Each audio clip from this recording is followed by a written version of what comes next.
est dans un duel. Hein. Bonjour Alain, comment ça va? Bonjour, écoutez, très heureux de vous accueillir encore une nouvelle fois sur le site de Sourches pour cette nouvelle fête de la chasse. Et de la pêche aussi. Et de la pêche, puisque là, depuis quelques années, depuis 2 ans maintenant, nous avons également les carpistes qui œuvrent pour, je dirais, donner un petit peu plus d'ampleur à cette fête de la nature.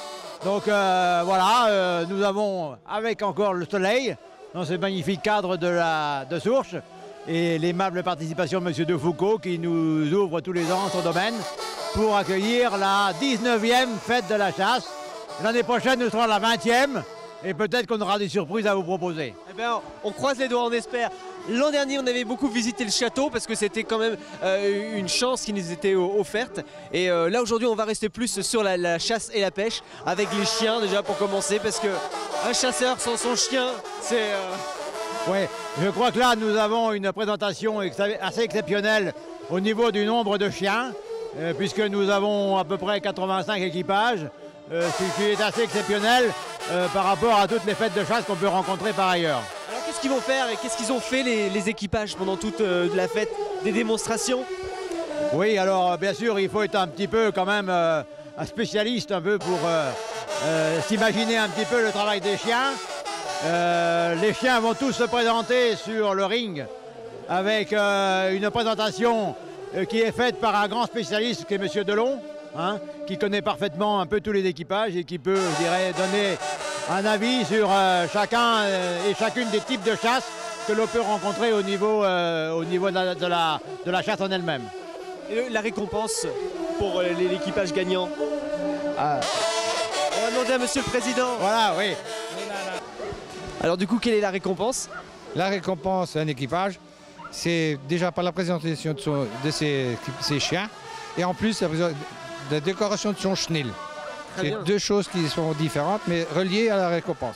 Je ne vous ai pas encore présenté Monsieur le Président qui nous a rejoint pour faire cette visite de la fête de la chasse et de la pêche. On va continuer, donc il y a des chenils comme ça avec tous les équipages qui sont représentés, les chiens de différentes races. Oui, toute race, du plus petit au plus grand. Très bien. Alors il y a plein de choses aussi qui se passent, on a des chevaux qui paradent. Les chevaux, c'est des équipages qui font de la chasse à courre. Avec, j'ai vu une calèche aussi. Donc voilà, ça, les calèches, c'est pour les balades. Balades pour aller au plan d'eau, voir les pêcheurs. On va aller par là-bas, parce que là il n'y a plus rien je crois. Allez, on va par ici et on va voir le village avec pas mal d'exposants. Vous avez combien d'exposants? On a une quarantaine d'exposants dans tous les domaines, à partir, je dirais, tout bien sûr en ce qui concerne la nature, donc principalement la chasse, avec tout ce qui est, et cette année en particulier, nous avons le Terre et Eau qui est présent ici, avec un stand important au niveau de tout ce qui est habillement, vêtements de chasse. Nous avons la fédération qui est présente également. Nous avons les carpistes qui ont aussi un stand ici qui nous présente un peu tous les différents modes de pêche. Et là, voilà la calèche pour les balades. Alors voilà les calèches, nous avons peut-être 3 calèches aujourd'hui qui peuvent emmener le public au niveau, je dirais, des allées du château jusqu'à l'étang où il y a des démonstrations de pêche à la carpe. Alors les chiens qu'on a vu partir tout à l'heure, ils partaient où? Alors les chiens partaient sur le ring pour être présenté par M. Delon qui lui va faire, je dirais, tout un exposé sur la présentation des équipages. Et là, les chiens vont, je dirais, se présenter pendant un certain temps pour faire part un petit peu de ce qu'ils peuvent démontrer par la suite.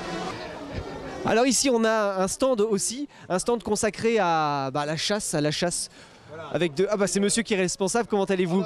C'est pas vous? C'est qui le responsable? C'est nous deux. Très bien. C'est nous deux. Ce sont nous sommes des amis collectionneurs. Et passionnés? Voilà, et très passionnés. Alors qu'est-ce que vous avez? Sur les choses anciennes que Philippe, tu vas t'expliquer un petit peu plus que moi parce que bon, vous savez, c'est une passion qui est hors du commun dans la chasse des anciens surtout. Qu'est-ce que c'est que ça, les sortes de petits étaux là? C'est des sertisseurs qui permettent en fait, avec un mouvement, de prendre une cartouche et de la sertir. Après qu'on ait mis en fait de la poudre. Donc c'est pour ceux qui font leurs cartouches eux-mêmes? C'est pour ceux qui faisaient. Parce qu'en fait, ça se fait pratiquement plus, quelques anciens le font, mais ce n'est plus utilisé. C'est simplement des objets de collection. Alors qu'on retrouve ici Bon, objet individuel de collection, mais aussi professionnel. Ici, on a par exemple une machine à faire des cartouches, mais avec 50 trous. Donc la poudre, on la met par-dessus? Alors attendez, on va faire comme ça. Il y a un système qui fait que les cartouches sont en dessous, on a une barrette.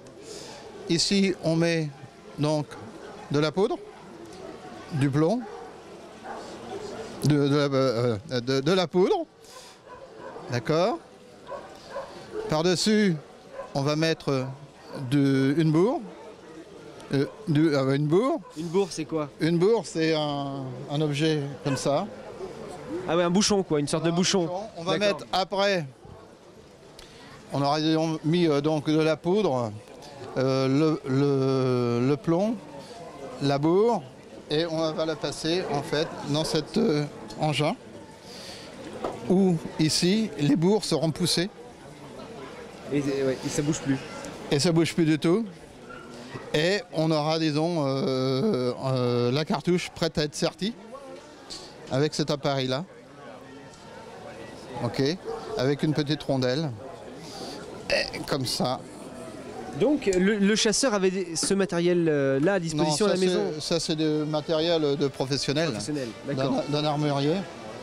Et qui fait qu'en fait, avec ces 3 appareils-là, on faisait une cartouche complète. Très bien. Mais maintenant on les achète. Ouais, voilà, on les achète toutes faites. C'est plus facile, mais bon, la passion demeure. Parce qu'en fait, ici, on a le résultat de tous ces sertissages-là. Et de votre collection. Bah, merci de la beaucoup. collection à mon ami. Voilà. Merci beaucoup. Voilà, je vous remercie. Après le matériel de l'ancien temps, on va passer au matériel du temps présent avec une boutique qui est présente ici aussi. Vous êtes Terre Zéo. Terre et eau, tout à fait. Et donc vous vendez du matériel de pêche et pour la chasse aussi. Pêche, chasse, équitation également. Voilà. Très bien. Surface de vente de 3000 m² sur la zone nord du Mans. Voilà, donc on a une petit échantillonnage aujourd'hui de ce qu'on propose sur le magasin.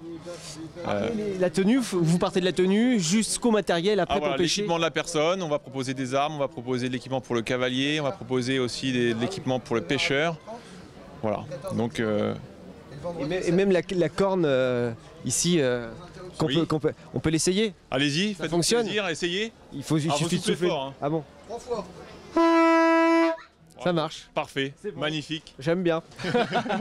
Donc voilà, ici vous êtes présent pour conseiller, pour... Oui, se faire connaître également. C'est le premier salon de la chasse qu'on fait cette année. Il y en aura sûrement d'autres, on espère. Et voilà. Bienvenue. Merci. Merci. Et puis il y a aussi des trophées de chasse qui sont exposés et vous êtes un des responsables, monsieur. Oui, effectivement, la fédération organise une exposition des trophées de cerfs prélevés au cours de la saison dernière, c'est-à-dire la saison 2011-2012. Et vous avez ici répertorié massif par massif les principaux, pratiquement tous les trophées de cerfs qui ont été prélevés. Donc pour votre gouverne, il y en a 180 là autour de vous. Mais uniquement dans le département. Là je veux marquer Sillé, est-ce que c'est Sillé de Guillaume? Alors oui, Sillé, ça veut dire Sillé le Guillaume. Non, Sillé le Guillaume. Alors regardez, à chaque massif, vous avez une carte qui vous indique le lieu de provenance des animaux. Le panneau le plus proche, on voit la flèche, et en dessous, vous avez la carte du département avec entouré en rouge l'unité de gestion, la flèche, ou un peu plus loin, on voit Malicorne par exemple. Et on en trouve des comme ça, Malicorne? Les vivants? Oui. Ah oui, heureusement, non, ceux-là on les a pas importés. C'est tous des animaux qui ont été prélevés à la chasse en milieu ouvert. Pendant l'ouverture de la chasse, évidemment. Pendant la période de chasse. Très bien. C'est pas mal quand même. Hein. Pas mal, oui. 180, vous avez dit. 180? 180 animaux, oui. Alors j'ai monsieur aussi qui vient d'arriver, bonjour. Bonjour. Alors vous faites partie de l'organisation?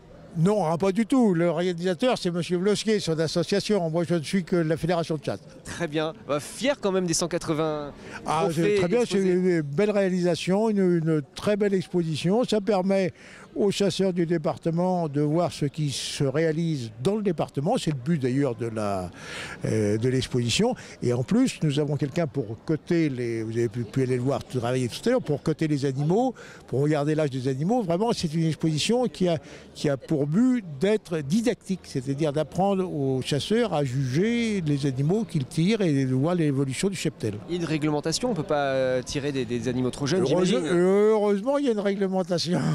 Comment on fait? Parce que c'est pas facile de savoir comme ça. Ah si, on y arrive. Oui, avec le professionnalisme. Non, on y arrive. La réglementation, il y a une différence entre lorsque vous voyez un cerf, un trophée, vous voyez s'il est grand ou petit trophée, les erreurs sont quand même minimes. Très bien. Bah, merci beaucoup. Bon, on a parlé plein de choses, mais on n'a pas encore parlé des trompes de chasse en elles-mêmes, parce que c'est la manière dont elles sont fabriquées. Là, on est devant un stand avec le champion de France en plus. Donc moi, je ne suis pas un spécialiste. Par contre, je pense que nous avons là, devant nous, un grand spécialiste, puisqu'il a été l'année dernière champion de France de trompe de chasse. Et je pense qu'il peut vous en dire beaucoup plus que moi sur cet appareil. Et vous vous appelez comment, monsieur le champion? Charles Vélo. Enchanté. Ça fait combien de temps que vous jouez? Ça fait 17 ans maintenant. Donc si vous faites de la trompe, si vous jouez de la trompe, vous faites de la chasse aussi? Pas automatiquement, mais c'est une passion qui est forcément liée, mais il y a des sonneurs qui ne sont pas des chasseurs. Ça a lieu où le concours pour devenir champion de France? Alors le concours pour devenir champion de France, c'est un concours itinérant, ça bouge tous les ans. L'année dernière c'était au Lion d'Angers, cette année ce sera à Romorantin. Très bien. Les techniques pour être un bon sonneur? Déjà il faut avoir l'oreille musicale et puis être très assidu, travailler beaucoup. Combien de notes on peut faire avec une trompe? Alors on part sur une base de 6 notes si je ne me trompe pas, parce que je ne suis pas expert non plus, je ne connais pas tout. Et ensuite après on a différents accords et tout ça, comme la musique traditionnelle. Il y a du solfège et tout ça? Alors le solfège n'est pas, disons, systématique, puisqu'on apprend beaucoup à l'oreille. C'est-à-dire qu'on apprend les morceaux par cœur pour ensuite les reproduire. Mais le solfège aide beaucoup à la pratique de la trompe, surtout à un certain niveau, ça permet de peaufiner les petits détails, quoi. Et les chiens, ils apprécient? Les chiens reconnaissent la trompe, évidemment, oui. Et ça leur permet c'est un moyen de communication à la chasse, à la base. Et donc les chiens écoutent le son de la trompe et savent ce qu'on leur dit au travers de cet instrument. Ils reconnaissent. Voilà. Bravo. Vous allez vous présenter cette année aussi?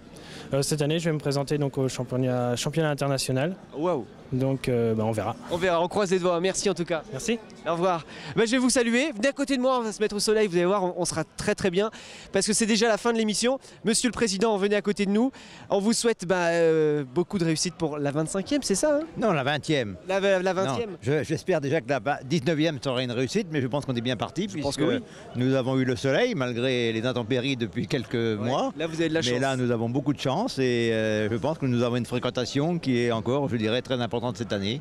Alors, pour l'année prochaine, la 20e, je ne sais pas ce que le président nous réserve, mais il m'a dit qu'il avait quelques surprises, donc nous attendrez l'année prochaine. On va attendre l'année prochaine pour avoir ces annonces, des surprises. On attend, oui. Il faut voir les résultats et après on va travailler. Très bien. Amusez-vous encore parce que c'est pas fini. Merci de nous avoir invités, c'était très, très sympa. Merci beaucoup. À bientôt. À l'année prochaine. On sera là.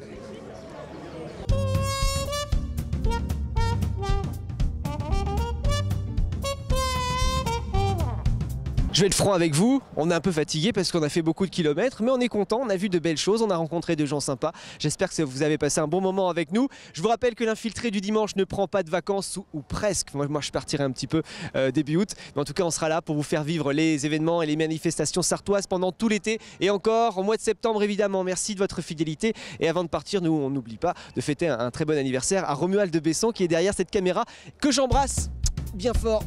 Bon anniversaire Mumu, à la semaine prochaine.